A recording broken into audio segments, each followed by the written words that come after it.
Wednesday, everybody. Welcome to another episode of Game On, a sports podcast for everyone. I'm your host, Don. With me, Danny, a.k.a. Danny Miami, from our Fight On segment today. And we're welcoming on Adam Derengowski. Adam is a sportscaster here in South Bend for WSBT News. Adam, how's it going tonight, man? It's not bad. A little slow today, not too much going on. So happy to join you guys. Really excited to talk a little sports with you guys. Awesome, man. It's slow all around sports-wise lately. Take it from us. Started a sports podcast on January 31st and haven't really looked forward since. There's not. Worst time to start a sports podcast. Well, if we could have told the future, probably would have waited. But you know what? We're plugging away, man. 85 episodes, 86 now. 86. Doing our thing and trying to, stay, local as possible, and all that's part of the reason why we started it. But yeah, man. So tell us a little bit about yourself, man. I know you work WSBT, sports broadcaster, but give us a little bit of background. So I am originally from Indiana. I'm from Richmond, Indiana, which is about 3.5 hours, 4 hours from South Bend. It's right on the Ohio border. My dad was actually in radio broadcasting, or is in radio broadcasting, for like 30 years. So I got started when I was 11, and I did sideline reporting for like high school baseball games on the radio. And then I did some other kind of stuff like board opping for radio, like NASCAR races at the radio station he worked at. And then it progressed to got a scholarship to go to college and cover some sports stuff in college. And then right out of school, got this job at SBT and just haven't left. I enjoy this area. So I've just kind of been hanging around, covering Notre Dame and all the cool stuff that comes with living in this area. How does it feel to have to cover Notre Dame, being an IU guy? At times it's difficult. Luckily, they don't meet too often. The only time that it gets really tough is during the Crossroads when they play each other in that kind of round-robin Indiana school basketball tournament. I know a couple years ago, Austin Torres was at the free throw line and had the chance to, I think, go up by one, and he ended up missing both free throws. So I had to stomp down those feelings of being like, yes, he friggin' missed it. I can't believe it. So that was really one of the only times that I've been conflicted. Got to hold back on being the homer at that point and kind of be non-biased, I should say, at that point. Yeah, so right. That's awesome. So and at IU, you played tennis for 4 years, right? I did, yeah. Yeah, I did. So I actually went to IU East. So I'm an IU guy, but I went to like a satellite campus, like an IUSB.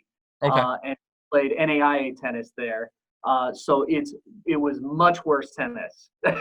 I lost all the time to dudes from Spain and all different parts of the world. But it was a good time. It was fun to play sports for 4 years and kind of stay involved with sports while also covering them at the same time. It was really cool. Awesome. So one of the things that glared at me, and I know Danny mentioned it here earlier when we were, talking about what we were going to talk to you about. So you were a history minor, correct? Now, history happens to be one of my favorite things. So talking about that kind of stuff, really, I mean, yes, this is a sports podcast, so we're kind of not going to get into that. It's not a history podcast, but like give me a bit of background on like what made you pick history. Like, what are you passionate about in history-wise? So I've always had kind of an affinity for his historical topics. I always liked World War II because it was so complex and there were so many elements to it. Took a lot of classes in college about like Native American studies because we had a couple professors that were really like well versed in like Native American history. So yeah, I don't know what it is, but I think something about sports and history, they kind of blend together because as sports people, we have such a love for like looking back on some of those great times. Look like at the Chicago Bulls documentary. I mean, everybody was glued to that. So I don't know what it is about sports and history, but there seems to be a lot of us that have that love for both those topics. Absolutely. I mean, sports plays a big part in history, period, especially, in the U.S. And then, like you, World War II was big for me. I mean, I had a grandfather who came from Italy whose town was bombed by Americans during World War II. Wow. So hearing that story and then making, the connection there, which really got me into history and really, that was my main thing. Like my wife thinks I'm ridiculous because I'll sit on Netflix and watch World War II in color for like hours. She's like, "What are you watching?" I'm like, "This is the greatest thing ever." Love that. Yeah, it's fantastic. And you learn things that you didn't know that you didn't learn in high school because either they didn't teach it or you weren't paying attention. So now you have the attention span to kind of catch up on that. So it's pretty cool. I mean, I really enjoy that. So You get the perspective of like one or two things go differently.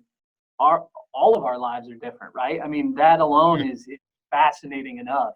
So to see it shake out the way it did and get to go back and look at how people viewed the way certain things unfolded that's awesome. And that's what sports is too, right? I mean, exactly. you go back and look at and try to revise and think about what they were thinking at the time and all that stuff all the time. So those two topics seem to go hand in hand quite a bit. No, for sure. So another thing that glared out at me was your nomination for the 2019 Midwest Regional Emmy for that story you did on the wrestler Jacob Bass. Sorry, I had to write it. My dad always said the terrible. My dad always said the closest I've ever get to being a doctor was my handwriting. So that's it. Dude, that's it. like next time we're printing these notes. I'm getting you a printer. Yeah, we need a printer in the studio for sure. But yeah, give us a little bit of background on that. I mean, that's kind of inspirational all in itself. And I haven't had a chance to read it all, but I mean, that's a fascinating story. Yeah, I highly recommend going and watching that story. It was tough to do just because of what the kid went through, but his name is Jacob Bass. He was born in Ghana. His birth father, who may or may not have purchased him as a slave, he wasn't sure about that, but he was essentially child labor.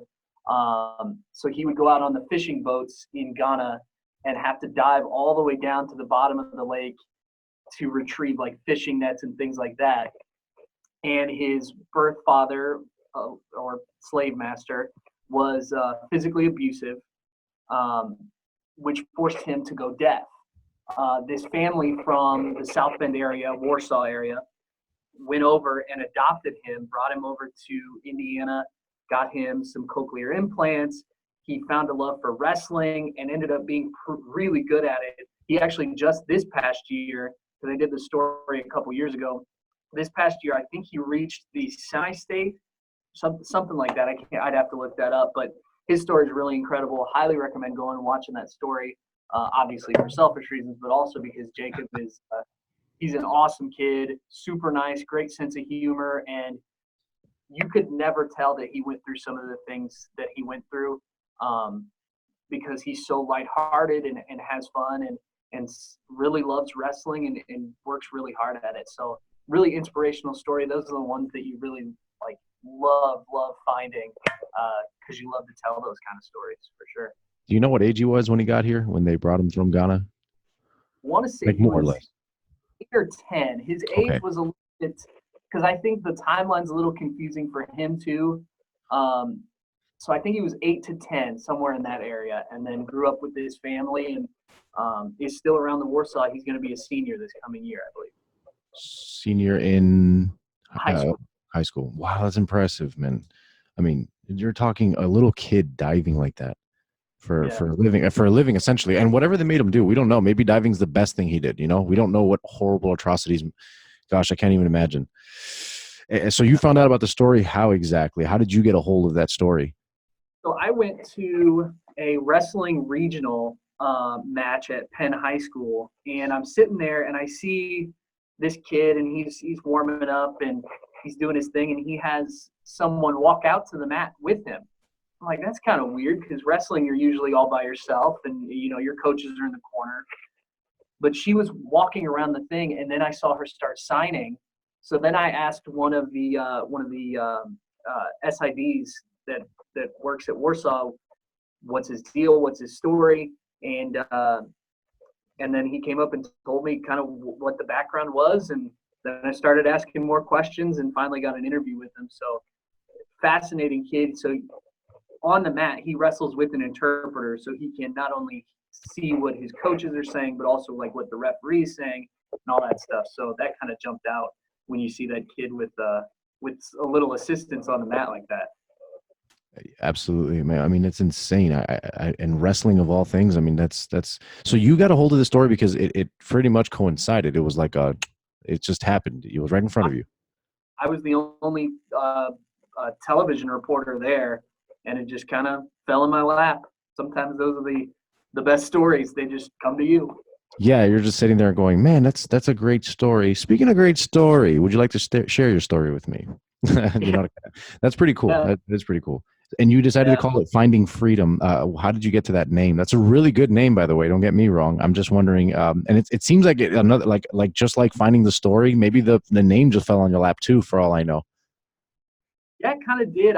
We're sitting in the so I finished it. I went through and wrote it and edited it, and I'm sitting with Pete Byrne, who's our sports director here at SBT, and I'm going like, what do we call this? And we just kind of spitballed a few names and came up with Finding Freedom.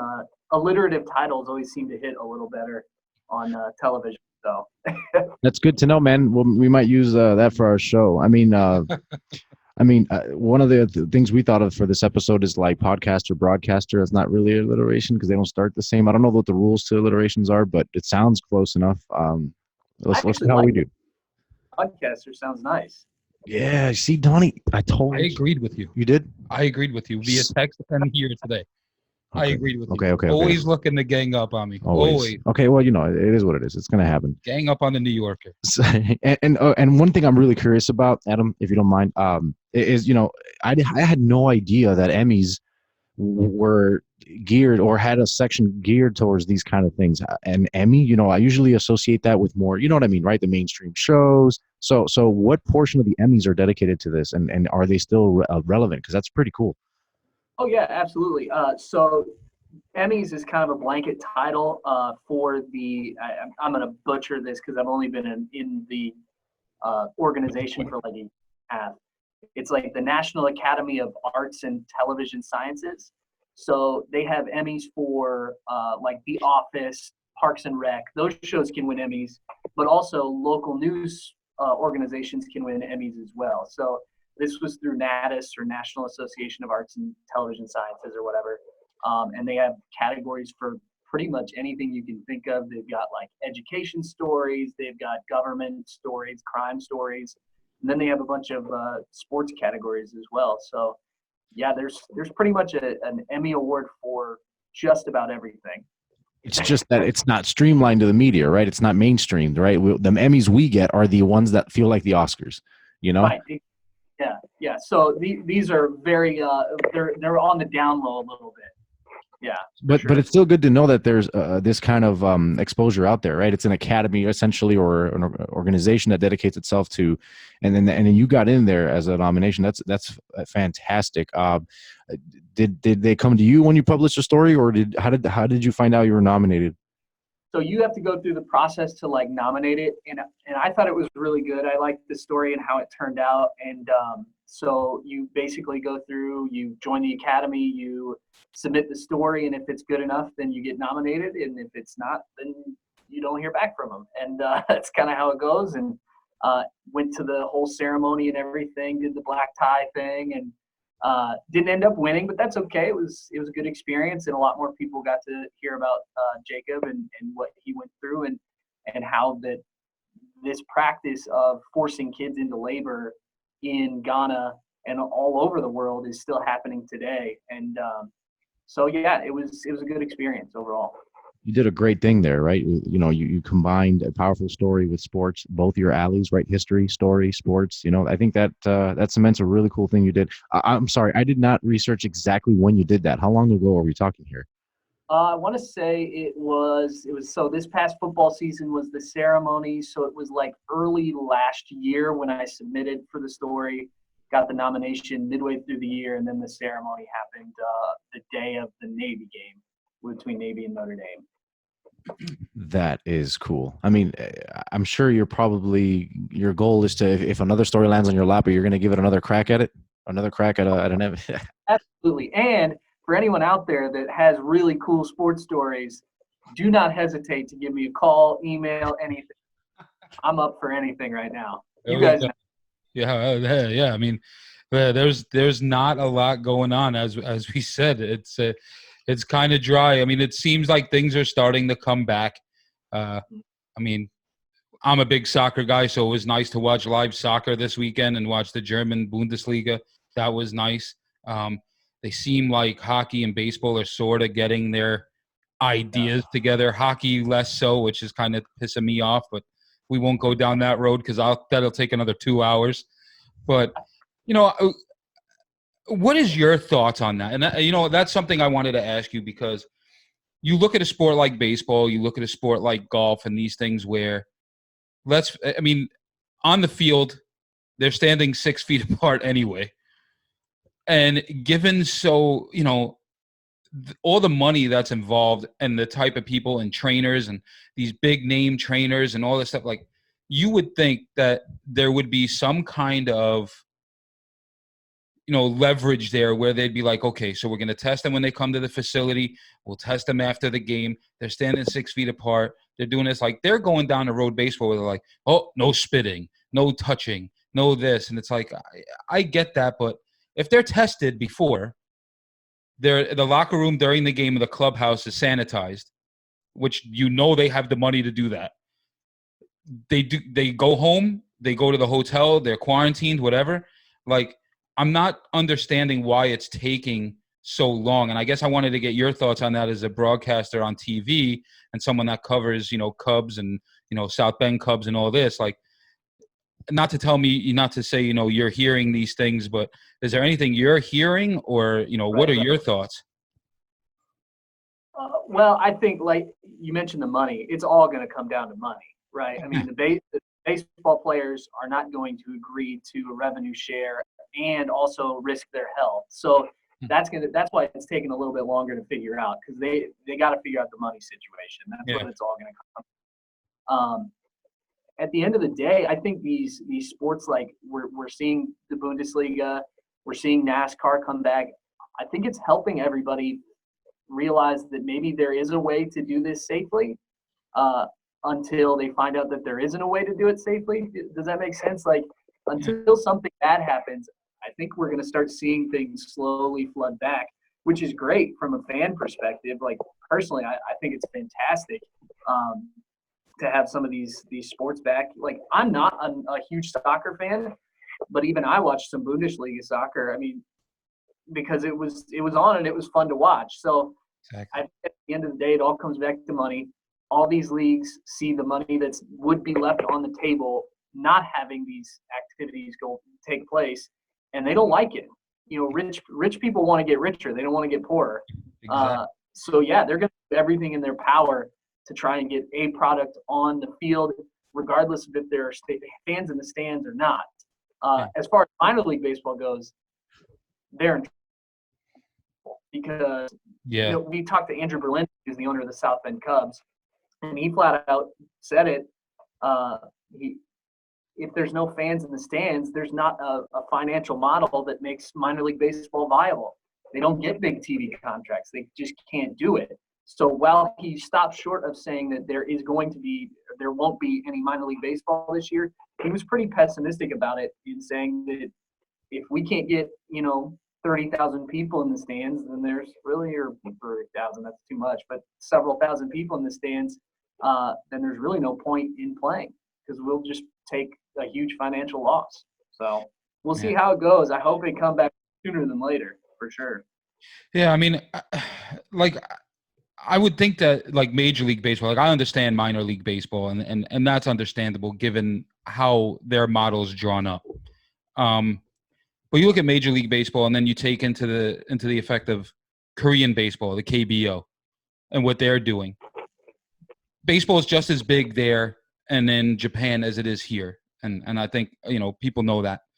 But I'm wondering why the model is not being used.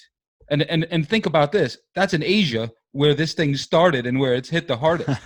So granted, it was earlier on, but you would think they would sort of have an idea of what they're doing. And I found it funny today what they're doing in the KBO and the Korean Soccer League. And I don't know if you saw my post on Twitter about and this is as PG as possible, but they're putting like those dolls in the stands with signs. It's probably one of the most. It was hilarious, and I think it's funny. And they're playing the game. They're putting stuff out there. They're making a laugh about it. I mean, they're making news, obviously. Time out. Life-size dolls? Yes. I'm not gonna. Oh, yep. You got it. Yep. All I had to do was give him the look. He knows. He gets it. We're not going to say that here. Family friendly. Oh, really? Yeah, and it's hilarious. Oh, man, Asians, they always do it different, don't they? Yeah, and I mean, it's just funny to me. Like, do the dolls cheer? Or are they really? They have signs. It's great. They hold up signs. Yeah, it's hilarious, and they have masks on. Signs in there, which is even better. It's hilarious. That's really funny. Yeah, and I feel that, I don't know, I think maybe it's selfish of me because a couple weeks ago I would have done anything for and I say this all the time, a turtle race. Like, I don't care what it is. Like, let's get some kind of competition going. But, it's by the way, real quick, Dana White has paved the way, right, with UFC and what they've done in Jacksonville. Since I do the MMA segment, I know a little bit about this. And since Dana White went through hell and back to try to get the UFC up and running again, granted, on a side note, it's obviously going to be a lot easier to get two guys and their corners to do an activity in these times than a whole team with managers, etc. Right?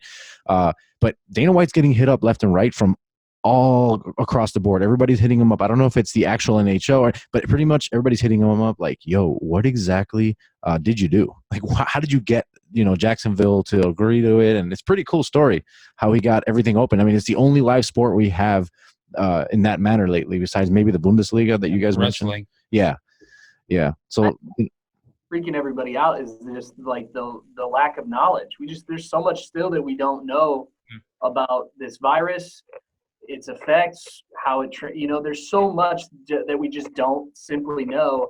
And to try and get, like you said, a couple hundred people, even on a given Major League Baseball, Major League Baseball game, there's a couple hundred people just making sure the game goes on as scheduled and like it normally does. So to try and figure out the logistics of all of that stuff while also keeping everyone safe from this virus is kind of daunting, which is why I think it's going to take a little time for these leagues to try and figure that out. Of course. I mean, it's just and like you pointed at it right on the money. I mean, yes, the mortality rate is not one that you look on paper and go, whoa. But I mean, can anyone tell me what the long-term effects of this are? Like, if you catch the virus now as a youngin in your 20s, which you look to be, what you don't have to confess, man. Really? Told you. Where's my money, bro? Where is my money? Where's my money? Anyway, so yeah. But like it's nobody knows the long-term effects. We don't know, and I know I'm gonna go up the same tree you're probably thinking, but it's like, how do you know, like, if you catch it now, how do we know that 15 years later there's not reoccurring effects from this? And although the mortality rate is really, really something insignificant, the reoccurring health complications are nothing to be turning your back to. So, I'm with you on that, man. I'm on the fence about how careful I should be, but then I think, man, how much do we know? Not enough? Okay, cool. I'm going to wait till we know, because we don't take the flu seriously for a reason. We know it enough, and we have a vaccine for it, and there's, but this, nope, I'm not messing with it. So yeah, man. So I don't know if you got something on that, Donnie, but I'm done with my Corona rant. No, I was. We always have one Corona rant every episode. I mean, what else are you going to do? It's part of history, right? It's part of the history. We're going to look back on this and hopefully laugh nervously and change the subject, right? Is that the plan? Yeah, I hope so. Oh man. So yeah. I'm done with that. I think we should open sports though. I think sports are essential, and of course, but again, if you open sports, then a whole entire wave of everyone trying to do the same thing is going to happen. So again, like Adam just said, we need to figure out a way to logistically and systematically make this happen. It's tough shenanigans, guys. Tough shenanigans. I mean, what I don't know how to go about it as far as like how I started this whole thing with you on is just, like I said, maybe it's selfish on my part, trying to like have sports back, but you kind of take it for granted. Like I can sit in my house when sports is going on, watch whatever and kind of blow it off or record it. And like, I'll watch it in a couple of days, the hell with it. I'll catch it. I'll try not to look at my phone or try to text anybody.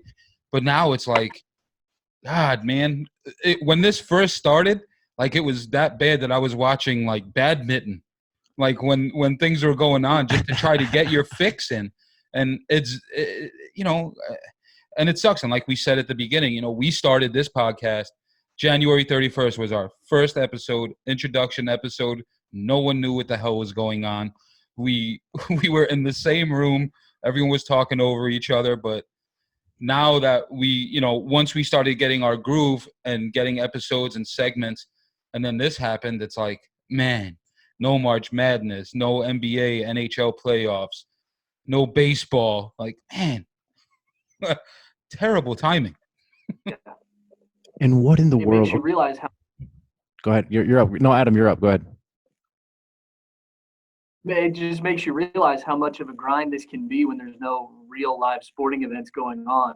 I know we've had to kind of dig into our coffers as far as sports stories go. It's been kind of like rewarding and satisfying to like get to cover some of those stories. But it's also been really tough at times when like, you're like, you got 5 minutes to fill at 10 o'clock and you're like, man, what the hell am I going to talk about right now? So it makes you appreciate sports. That's for sure. For sure. Do you think this is going to change? Like, so you being a sports broadcaster on TV, do you think it's going to change the dynamic you have once everything comes back, that you were covering these kind of off the wall sports topics and on these things, and then, big time sports comes back? Do you think you're going to find your way to fit that kind of stuff in as well to change the dynamic at all? I mean, I hope so. And I think we try to do a really good job of that because here, especially at WSBT, I mean, you can get Bears coverage pretty much anywhere. You can get Colts coverage pretty much anywhere.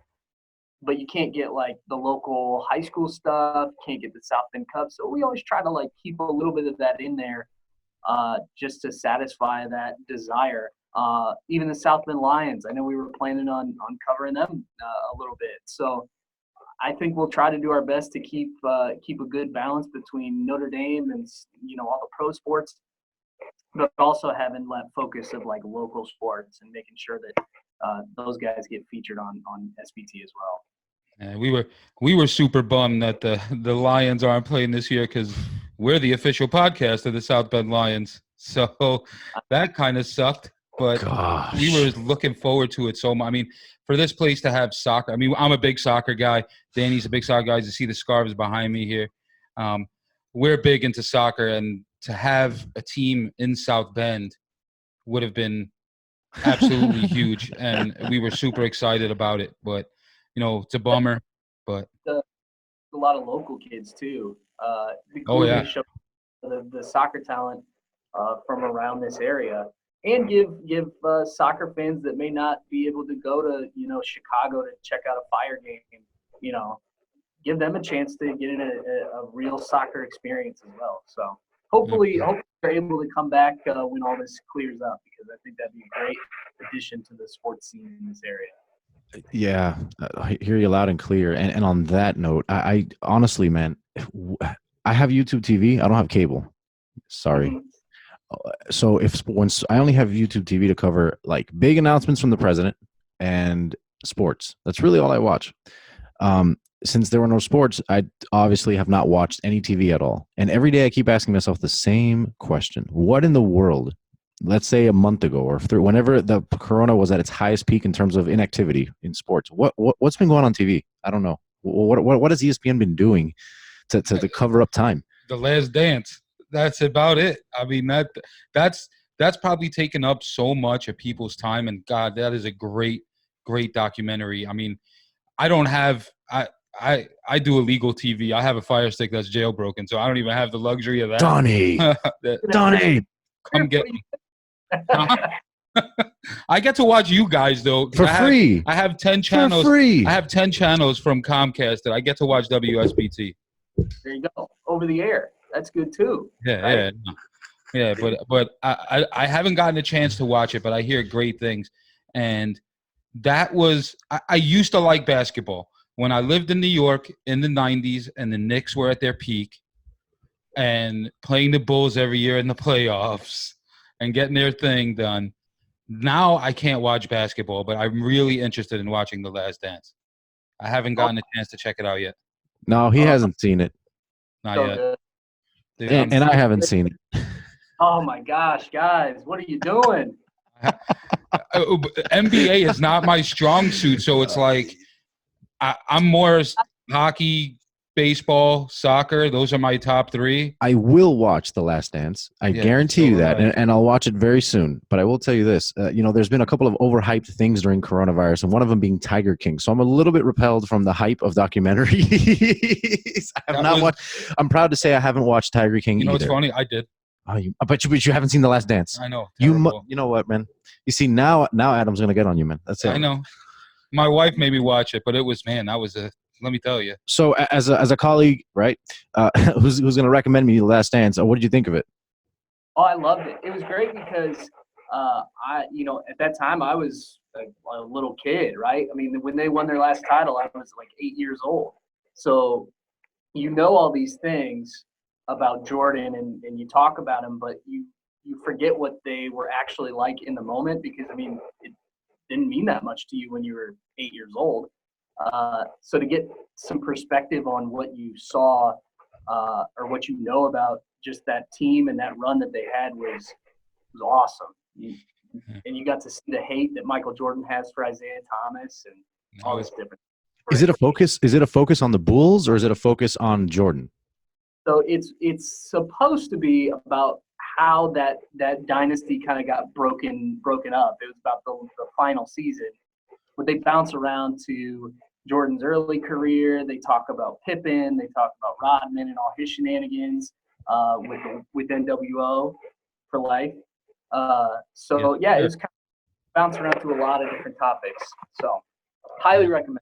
And what's the format? How many episodes? How long is each episode? 10 episodes. I think they're an hour each. It ran for 5 weeks. They're about to run them on ABC, not to plug a competitor, but they are running on ABC here soon. And we won't tell nobody. I won't say anything. Shit, it doesn't matter with me. But it's only going up on YouTube and the podcast. But we won't say anything. We promise.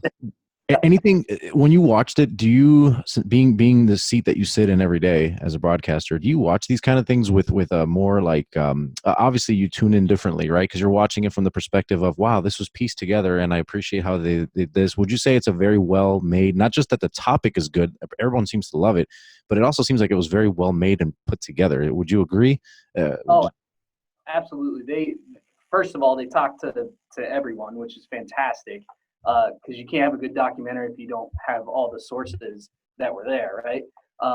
And second of all, my only issue, and it's the same issue with a lot of people, is that they bounced around in time frames quite a bit. So you have to kind of pay attention to like what time frame you're in, because they'll go from talking about a game in the early 80s, and then they'll fast forward to a game in the late 90s. And that kind of thing. But other than that, I mean, it was fantastic. It was fun to watch, fun to gain some perspective on these guys.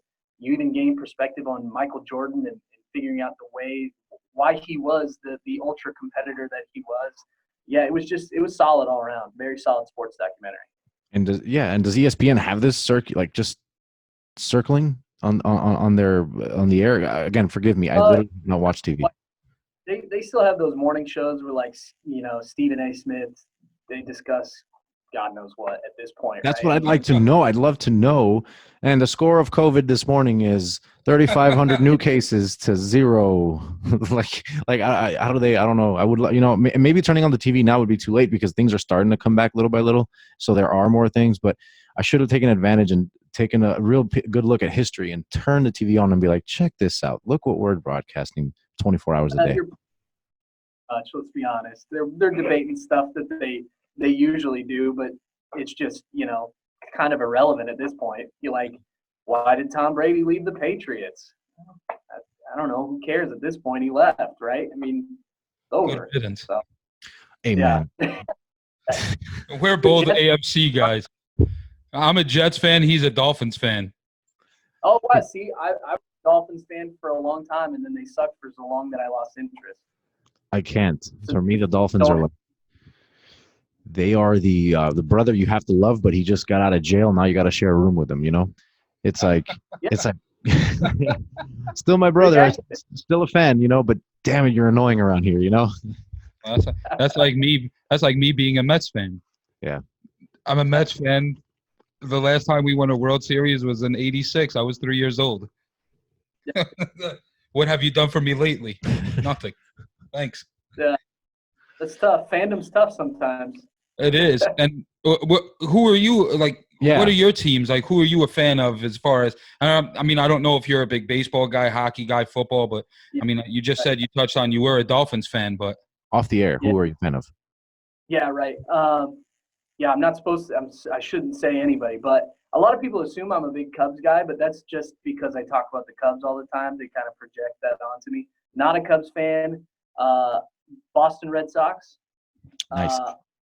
Boston Celtics. Oh, killing me. Yes. Miami Dolphins. I'll claim them. Yes. Get wrecked, honey. Hockey. In my hometown, it was like an afterthought. We just did not have hockey. Was not our thing. It was basketball all the way.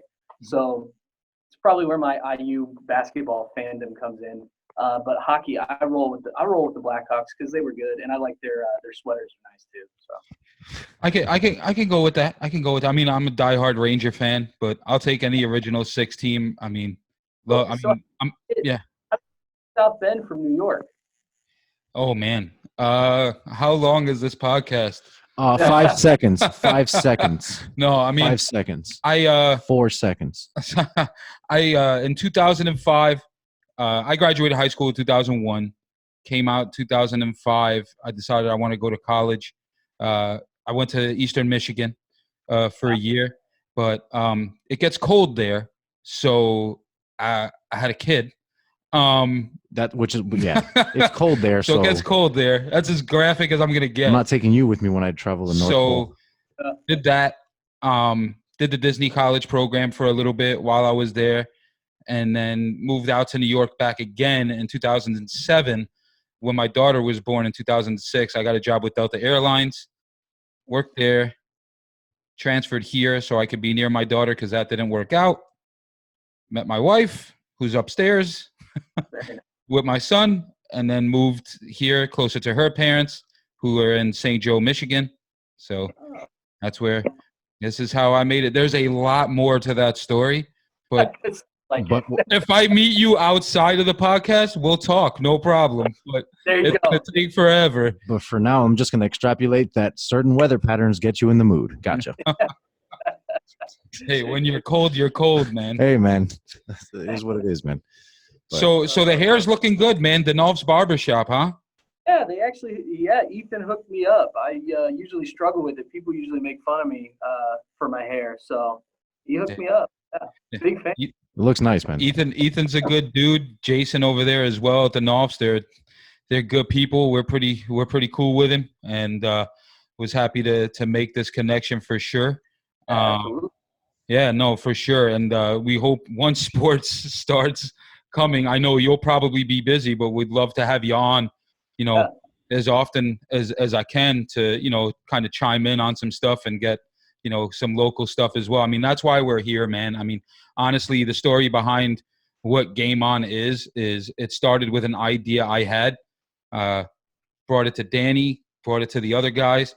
And I mean, we mainly just want to be, especially for now, just local, man. Like that's the whole reason behind being the official podcast of the Lions and trying to be out there in the community, helping people like the Nolfs, you know, get their name out there. I mean, even though we don't really need to, but you know, just doing whatever we can and being part of the South Bend community. And like I said, I'm not from here. I moved here in 2015, and from 2015 to now, the South Bend community has grown so much.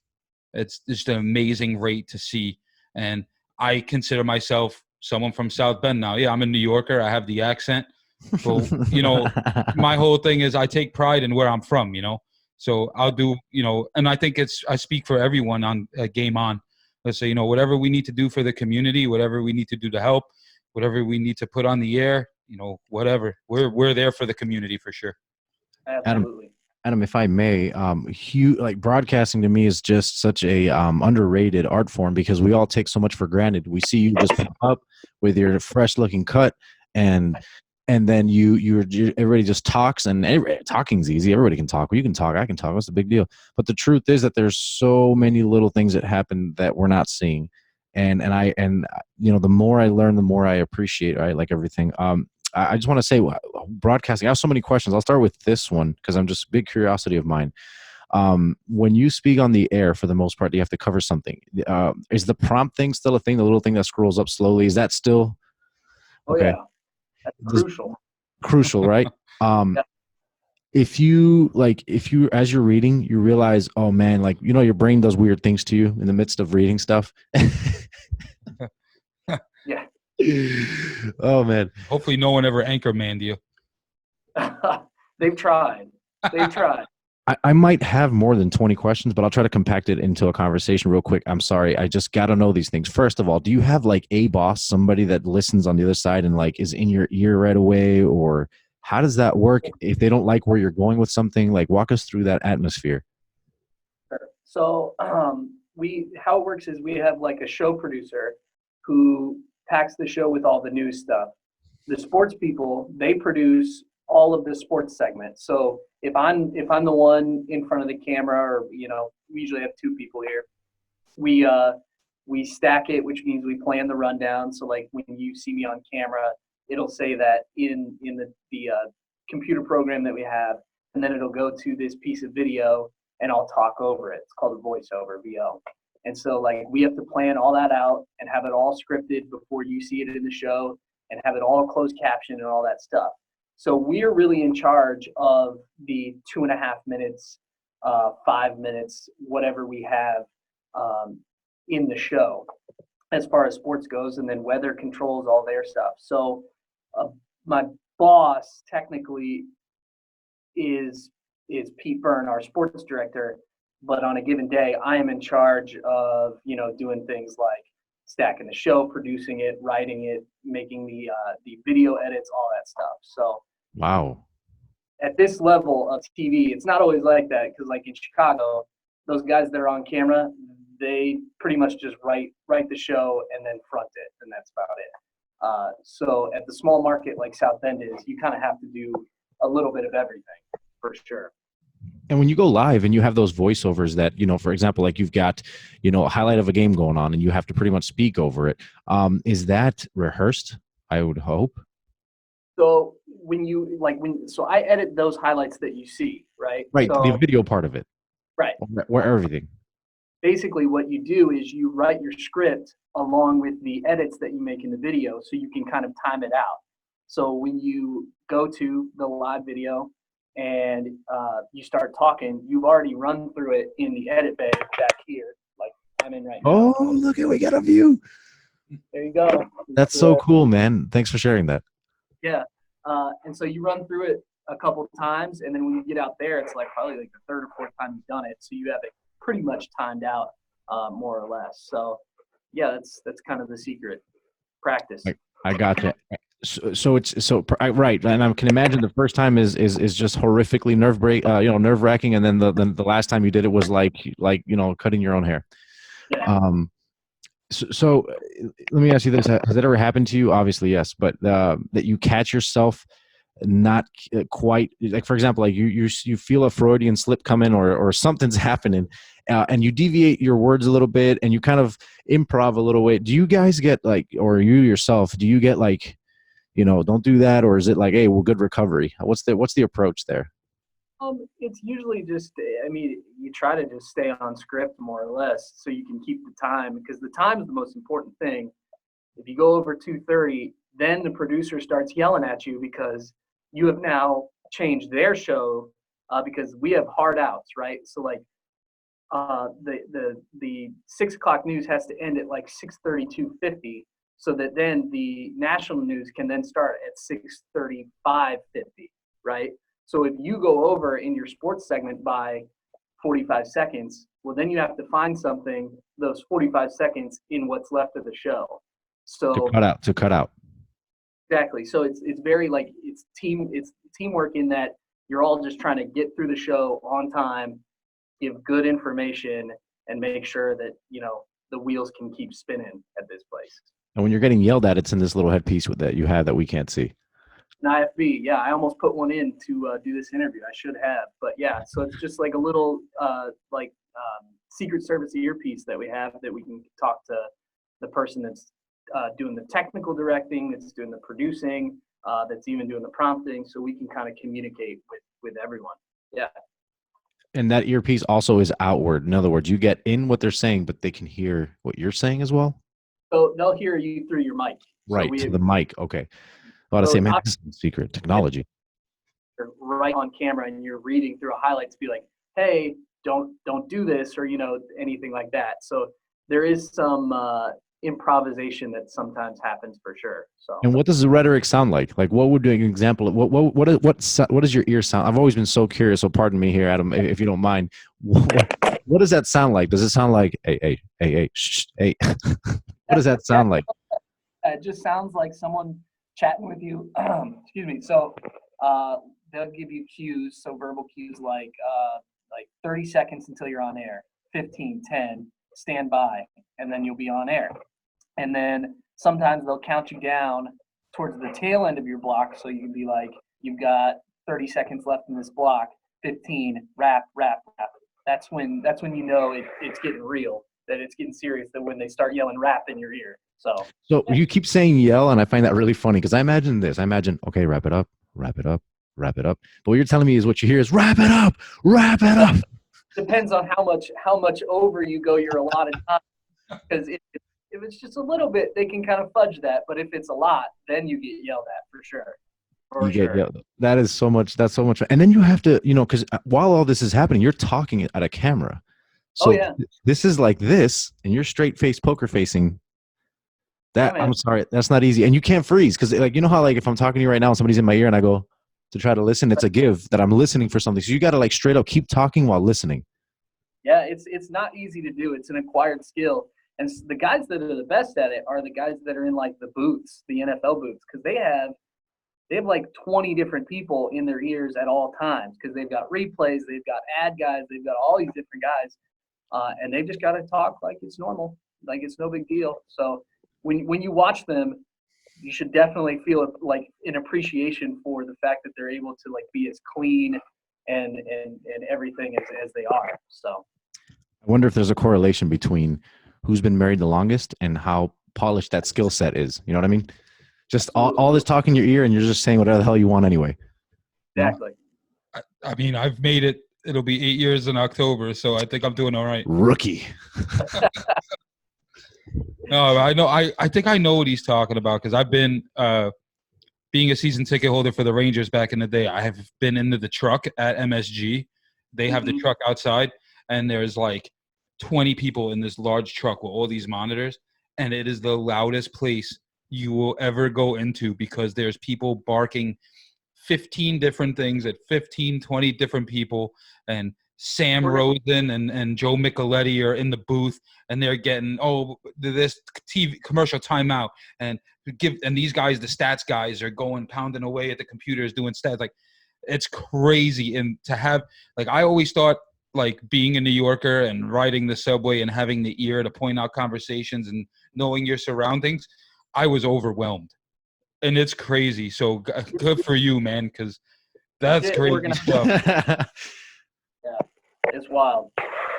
What would you say is the most challenging segment for you to do, or something that still gets you a little nervous to this day? Because it doesn't. It's something that, or maybe you're just good at it all. But what still would you say is the hardest thing, if that? Gosh, let's Just see. just something challenging, something that when it comes up, you're like, "Ooh, this is not my most forte area." Or you can just say I'm a badass. That's and right. Leave it at I that. know everything. I wish I could say that. I probably would still be in South Bend if I was that badass. But I think obviously each one has their own challenges.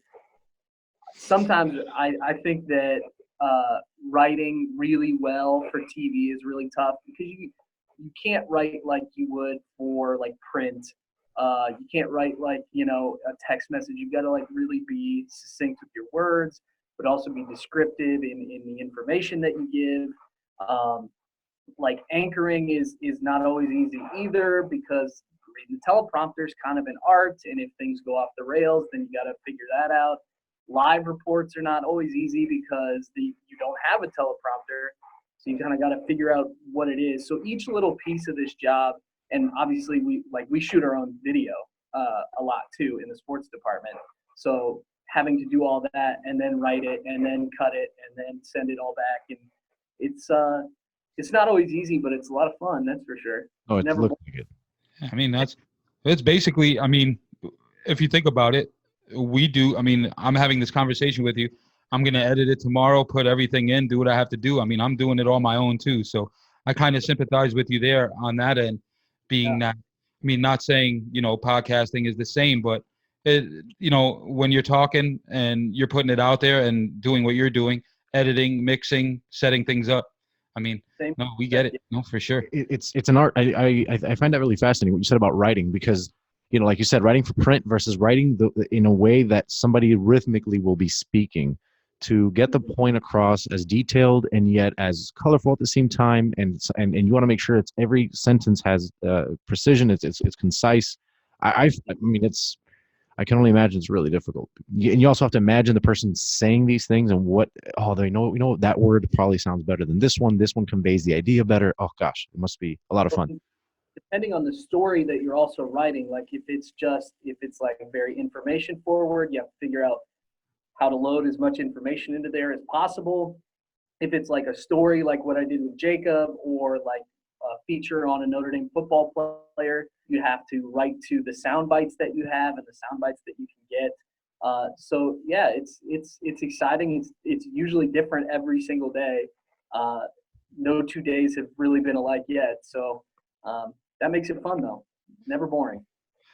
So one question I wanted to ask you before we kind of close this out is, I wanted to ask you, doing this for a while, and I know being in South Bend, but what is the coolest thing that as a sports reporter you've had to cover, like being here in South Bend? There's nothing like experiencing Notre Dame on game day. That's always fun, and it really does not get old. But man, what would that be?